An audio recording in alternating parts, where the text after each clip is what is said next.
एक नई नवेली दुल्हन एक तांत्रिक बाबा के पास जाती है और तांत्रिक के पैरों में गिर करके कहती कि बाबा, मेरी शादी हुए 5 वर्ष बीत गए, मुझे एक भी बच्चा नसीब नहीं हुआ आज तक। वह तांत्रिक कहता है कि तुम्हारे ऊपर प्रेत की साया है, उस प्रेत को अभी भगाना होगा। वह तांत्रिक कुछ नशीला पदार्थ इस दुल्हन को पिलाता है। पिलाने के बाद इस दुल्हन के साथ नाजायज संबंध बनाता है और वीडियो बना लेता है। अब वीडियो उस दुल्हन को दिखाता है, जब वो होश में आती है तो उस वीडियो को दिखाता है और वायरल करने की धमकी देता है। और उसे जब जब मौका मिलता था तब वही वीडियो वायरल करने की धमकी देता था और उसे अपने पास बुलाता था, नाजायज संबंध बनाता था। एक दिन उस दुल्हन की ननद उसके साथ आती है और उसके ननद को भी नशीला पदार्थ पिला करके दोनों के साथ नाजायज संबंध बनाता और वीडियो बना लेता है। जब दोनों होश में आती हैं तब वही वीडियो दिखा करके कहता है कि अगर तुम दोनों ननद भौजाई तुम दोनों इस बात को किसी से कहोगी तो यह वीडियो मैं वायरल कर दूंगा। जब इतनी बात ननद भौजाई सुनती हैं, फिर इसके बाद जो हुआ कहानी में आप सबको विस्तार से बताएंगे। नमस्कार, प्रणाम। हम अजीत यादव शेरा भाई, हमारे इस चैनल में आप सबका बहुत बहुत स्वागत है। अगर आप लोग हमारे इस चैनल को सब्सक्राइब नहीं किए हो तो आप सबसे निवेदन है आप लोग हमारे इस चैनल को सब्सक्राइब करें, लाइक करें, कमेंट करें।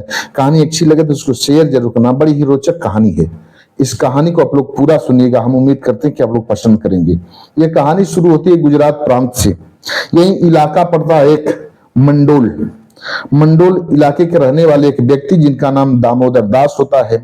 दामोदर दास की पत्नी का नाम शारदा बेन होता है। इन दोनों दंपत्ति के बीच में एक बेटा और एक बेटी होती है। बेटे का नाम राजेश होता है और बेटी का नाम कुसुम होता है। दोनों बच्चे बड़े ही खूबसूरत थे।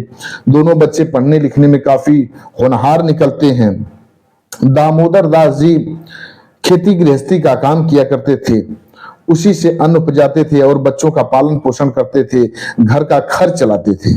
समय धीरे धीरे बीत रहा था। दोनों बच्चे ग्रेजुएशन कंप्लीट करते हैं। जब ग्रेजुएशन कंप्लीट करते हैं तो पहले जो बेटी छोटी थी पर उसकी शादी पहले दामोदर जी एक कौशल नामक लड़के से कर देते हैं। बेटी विदा होकर के अपने ससुराल जाती है और हंसी खुशी से अपना जीवन बिताने लगती है। इधर कुछ दिन व्यतीत हुआ। ये जो दामोदर दास जी का बेटा था राजेश, इस सेक्रेटरी पद पर नियुक्त हो जाता है, सेक्रेटरी बन जाता है। अपने ही जिले में एक ब्लॉक पर सेक्रेटरी बन जाता है और पैसा अच्छा कमाने लगा। जब सेक्रेटरी बन गया तब तमाम रिश्ते आने जाने लगे। एक लड़की वाला अब दामोदर दास जी के घर पर आता है और उसके बेटी का नाम बिंदा होता है। बिंदा बड़ी ही खूबसूरत थी। बिंदा से राजेश की शादी तय हो जाती है।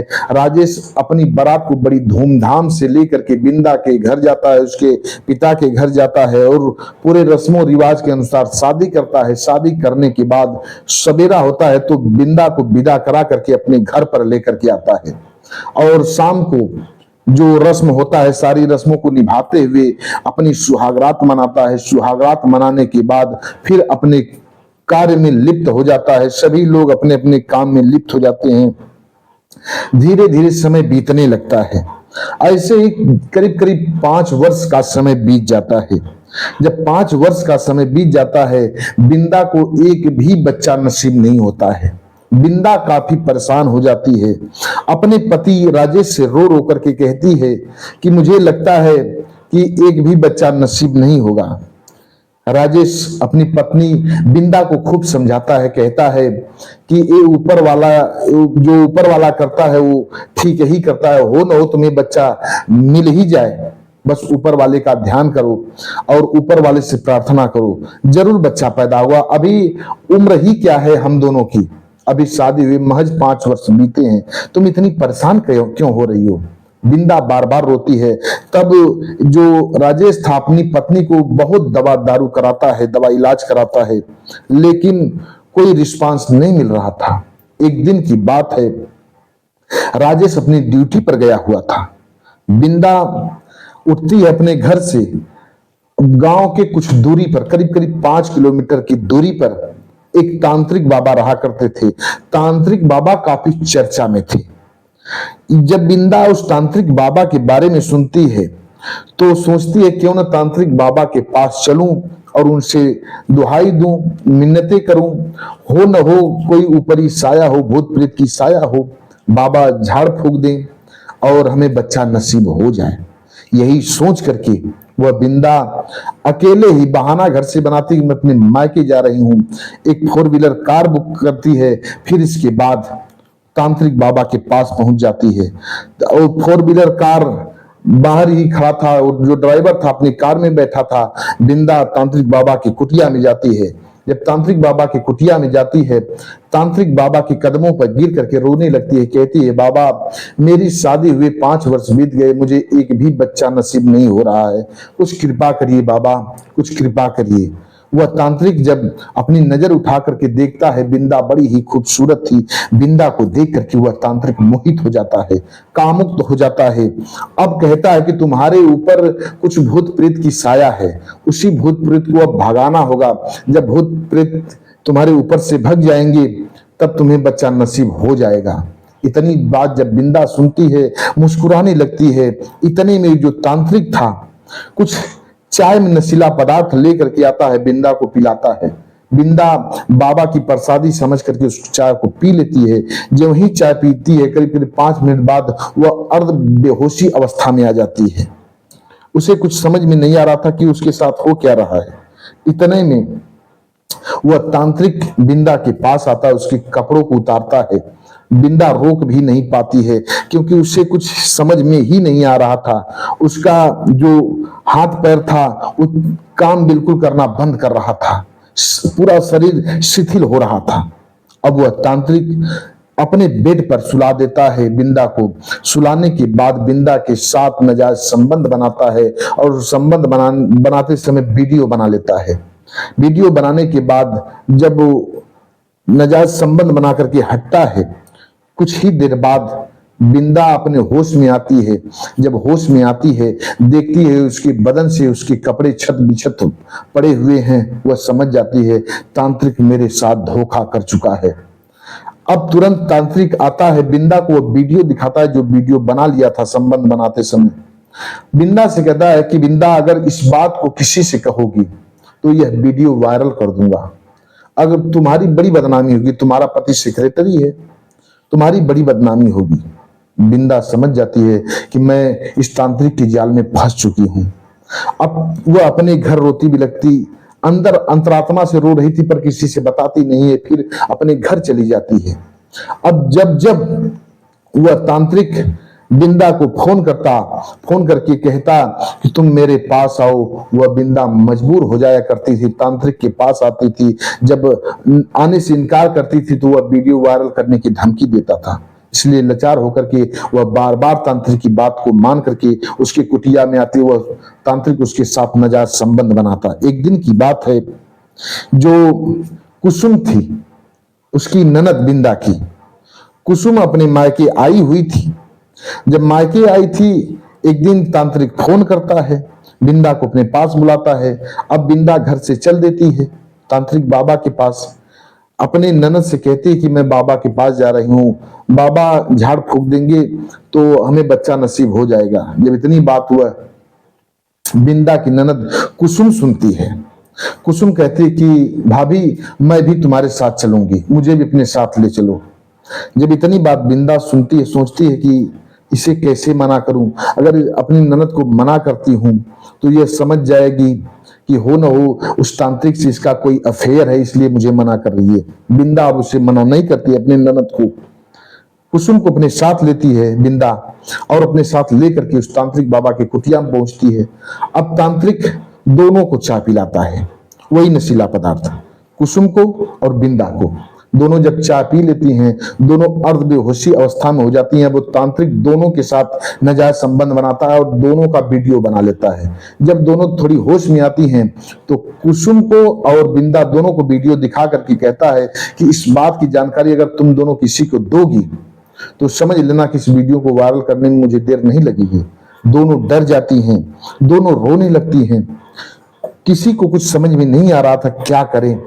जो कुसुम थी अपने भाभी से कहती है, भाभी अब तो मैं इस दुनिया में रह नहीं सकती, अब मुझे जीना इस दुनिया में दूभर हो गया, अब मुझे नहीं जीना है। वह जो तांत्रिक था अपनी कुटिया से निकल जाता है। इतने में कुसुम कुसुम अपने ही साड़ी के का फंदा तैयार करती है, जो साड़ी पहनी होती है उसी का फंदा तैयार करती है और उसी फंदे से झूल जाती है। जब झूल जाती है तब यह जो बिंदा थी बहुत उसे पकड़ने की कोशिश करती है, लेकिन कहती है, अपने भाभी को कसम दिला देती है कि भाभी अगर तुम मुझे बचा लोगी तो मैं घर पर चल करके सारी बात बता दूंगी और भैया की भी बदनामी होगी, हो न हो तुम्हें भैया घर से भगा दे या तुम्हें जान से मार दें, इसलिए तुम मुझे बचाने की कोशिश मत करो। वह बिंदा डर जाती है। डरने के बाद ये जो कुसुम थी उसकी मौत हो जाती है। और फिर इसके बाद अब बिंदा एक लेटर लिखती है, लेटर में सारी बात बयां करती है। फिर इसके बाद वह बिंदा भी वहीं फांसी का फंदा तैयार करती है और खुद फंदे से झूल जाती है। वह भी मौत को चुन लेती है, उसकी मौत हो जाती है, दोनों की मौत हो जाती है। इधर शाम हो जाता है। अब माँ घर में परेशान हो जाती हैं, दामोदर दास भी परेशान हो जाते हैं, ढूंढने का प्रयत्न करते हैं। तब वो जो बिंदा की सास थी शारदा बेन अपने पति से बताती हैं कि तांत्रिक बाबा के पास दोनों गई हुई हैं। जब इतनी बात सुनते हैं दामोदर दास जी भागे भागे तांत्रिक बाबा की कुटिया में पहुंचते हैं। जब वहीं कुटिया में पहुंचते हैं देखते हैं तो दंग रह जाते हैं। वह दृश्य देख करके अपनी बेटी और अपनी बहू की लाश को देखते हैं फंदे से लटके हुए।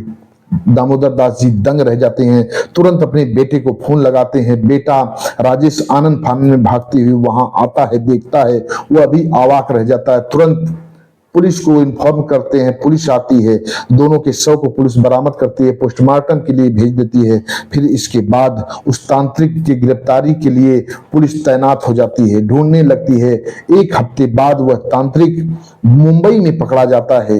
अब मुंबई से गिरफ्तार करके पुलिस गुजरात लेकर के आती है उस तांत्रिक को। फिर इसके बाद न्यायिक हिरासत में जाता है वह तांत्रिक और अपने गुनाह को कबूल कर लेता है। फिर इसके बाद उसको आजीवन कारावास हो जाती है। ये थी एक तांत्रिक की कहानी जो कि भूत प्रेत का बहकावा दे करके ऐसी ऐसी महिलाओं को अपने हवस का शिकार बनाया करते हैं। हम निवेदन करते हैं आप लोगों से, जो लोग हमारी इस कहानी को सुन रहे हैं वे लोग अपने घर की औरतों को इस बात की जानकारी दें, उनको सहेजें, बताएं कि भूत प्रेत एक समझ लीजिए कि ईश्वरी देन होता है, इससे आप लोग परेशान न हो। दुख तो कुछ ही दिन का मेहमान होता है, दुख के बाद सुख तो आता ही आता है। ऐसे ढोंगी तांत्रिक के चक्कर में आप लोग न पड़े, अपने जीवन को बर्बाद न करें। आप सबसे यही मेरा रिक्वेस्ट है। कहानी कैसी लगी आप लोग कमेंट बॉक्स में बताइएगा। हमारे कुछ व्यूअर हैं जो कि अपना नाम लेने के लिए अपील किए हैं। ब्रजेंद्र सिंह ये मणिपुर के रहने वाले हैं। राव मोहम्मद यासीन लाहौर पाकिस्तान के रहने वाले हैं। अनुज कुमार त्रिपाठी ये लखनऊ उत्तर प्रदेश के रहने वाले हैं। सरोज कुमार राय ये प्रतापगढ़ उत्तर प्रदेश के रहने वाले हैं। डॉक्टर राकेश सैनी बिजनौर के रहने वाले हैं। लोग हमारे हर कहानी सुनते हैं, बेहद पसंद करते हैं। वीडियो में नाम लेने के लिए अपील किए थे, हमने बारी बारी से इन लोगों का नाम लिया। कहानी कैसी लगी आप लोग कमेंट बॉक्स में बताइएगा। आप भी अपना नाम बुलवाना चाहते हैं तो कमेंट बॉक्स में अपना नाम दीजिए, एड्रेस बता दीजिए, आप सबका भी नाम लिया जाएगा। मिलते हैं अगले एपिसोड में किसी एक नई कहानी के साथ, तब तक के लिए नमस्कार।